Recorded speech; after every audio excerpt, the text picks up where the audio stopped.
दोस्तों आदाब अर्ज़ है, मैं अनीस अहमद खान हिंद वॉइस से आपसे मुखातिब हूँ। हर वो जगह, हर वो आदमी जिसका anti BJP, anti Modi, anti इनके बीजेपी की जो एजेंडा है उसकी मुखालफत कर रहा हो, उसका विरोध कर रहा हो, उसके ऊपर गाज करना शुरू हो गई है। अब जैसे देख लीजिए जहांगीरपुरी, वहाँ पर तोड़ फोड़ हुई कि वहाँ पर पत्थर गिराए गए। मध्य प्रदेश में कई जगह तोड़ फोड़ हुई इस बहाने से पत्थर गिराए गए। ये लेकिन इन जगहों पे आप अगर देखेंगे तो वो सारी जगह वो हैं जहाँ पे मुसलमान रहते थे, वहीं से पत्थर बरसाए गए। पत्थर बरसाने के बाद उनकी बगैर कोई नोटिस दिए हुए तोड़ फोड़ शुरू हो गई और कई लोगों को बेघर कर दिया गया। अब उसमें सबसे बड़ा नाम आता है शाहीन बाग का। शाहीन बाग का ऐसी बात नहीं कि पूरी दुनिया में मशहूर हो गया था शाहीन बाग। वहाँ पर 2019 दिसंबर के आसपास जो शुरू हुआ था एक एजिटेशन, वो आपने देखा होगा कि कई एक साल से भी ज़्यादा एजिटेशन चला था और वो तब ख़त्म हुआ जब कोरोना का हुआ और वहाँ पे एक से ज़्यादा आदमियों के इकट्ठा होने पर का वो हुआ कि नहीं बैठ सकते, कोरोना है।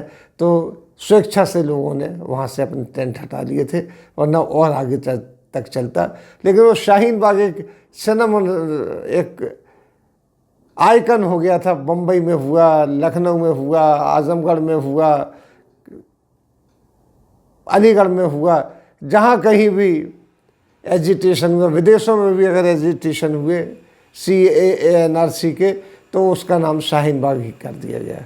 इस तरीके से शाहीन बाग मशहूर हो गया। लेकिन अब अवैध निर्माण के नाम पर उस पर तोड़ फोड़ होना शुरू हुए। 9 मई को वहाँ पे बुलडोजर चल जाएंगे, ये अनाउंसमेंट होगा। जो कि MCD है, म्युनिसिपल कॉरपोरेशन ऑफ दिल्ली, उसने वहाँ पर सर्वे भी कर लिया और अनाउंस भी कर दिया कि यहाँ पर अवैध निर्माण बहुत है तो हम यहाँ तोड़फोड़ करेंगे। अब उनको याद आया कि अवैध निर्माण है और तोड़फोड़ करेंगे। बहुत से लोगों ने वहाँ से सामान अपना हटाना शुरू कर दिया, जो कि ये बताया गया कि वो नक्शे पे है। हालांकि वहाँ पर ज़्यादातर जो बिल्डिंग्स है वो सालों पुरानी है और अवैध निर्माण कैसे, अब उनको कैसे पता लगा कि अवैध निर्माण है। एक सबसे बड़ा उन्होंने इस पर शाहीन बाग जो एक नाम हो गया था और जिसको ये कहा जाता था कि वो CAA-NRC का पूरा एजिटेशन है, जहाँ से एकदम से एक नई पीढ़ी जो मुसलमानों की थी उसने वो एजिटेशन संभाला था। और CAA-NRC पूरे हिंदुस्तान में उन लोगों तक पता चल गया था जो इसके बारे में कुछ नहीं जानते और ये एजिटेशन बहुत ताकतवर हो गया था, ख़त्म होने का नाम ही नहीं ले रहा था। लेकिन अब उस जगह को भी ख़त्म करना चाहती है इस सरकार, जो बीजेपी की सरकार है, क्योंकि यहाँ सरकार तो आप पार्टी के, लेकिन जो कॉरपोरेशन है, म्युनिसिपल कॉरपोरेशन है, वहाँ पर बीजेपी है। बीजेपी है तो बीजेपी अपना जलवा दिखा रही है, अपनी क्रूरता दिखला रही है और वो इस इलाके को तोड़ने के काम शुरू करे। उसने नोटिस भी सर्व कर दिए हैं, बुलडोजर भी वहाँ पे लगा दिए गए हैं, सारी चीज़ें वहाँ पे हो गई हैं। ये एक सुनियोजित एक्ट है जो मुसलमानों के खिलाफ शुरू हो रहा है, हर उस मुसलमान के खिलाफ जो कि मोदी सरकार का कुछ भी विरोध करे। CAA-NRC जो है वो मोदी सरकार की उन पॉलिसियों के खिलाफ है जिसके लिए वो उन्होंने मुसलमानों को देश से बाहर निकालने का या उनकी नागरिकता भंग करने के लिए एक योजना बनाई थी जो आज तक पूरी नहीं हो पाई। वो योजना पड़ी हुई है, अभी तक उसमें नोटिफिकेशन नहीं हुआ है। हालांकि इन्होंने उसका कानून बना दी, फटाफट कानून बनाया, राष्ट्रपति से ही पास कर दिए, लेकिन अभी वो जाके रुकी हुई है, उसका अनाउंसमेंट नहीं हुआ। ये हालत है। लेकिन इसके बावजूद भी ये चीज़ हो रही है कि अब यहाँ पे बुलडोजर चलाया जाएगा। चूँकि शाहीन बाग एक ऐसा नाम था जो हर जगह के एजिटेशन से जुड़ा हुआ था, लिहाजा इसको तोड़ने पर बीजेपी ये समझती है या नरेंद्र मोदी जी ये समझते हैं या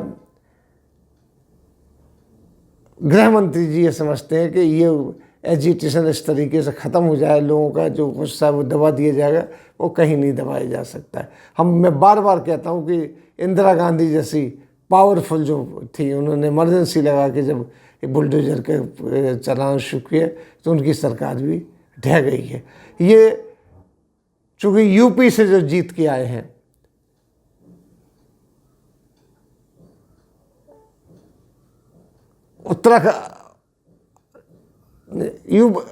ये लोग जो यूपी से जीत के आए हैं, माफ़ कीजिएगा, ये लोग जो यूपी से जीत के आए हैं उस को ये कह रहे हैं कि हम यहाँ पर जनता ने हमें जिताया। जनता ने नहीं जिताया, सिर्फ 5% उस पर जिताया। हालांकि योगी जी की जहाँ कहते घूमते थे कि हम 80 और 20% का झगड़ा है, यहाँ नहीं, सिर्फ 5% के उससे मार्जिन से जीते हैं।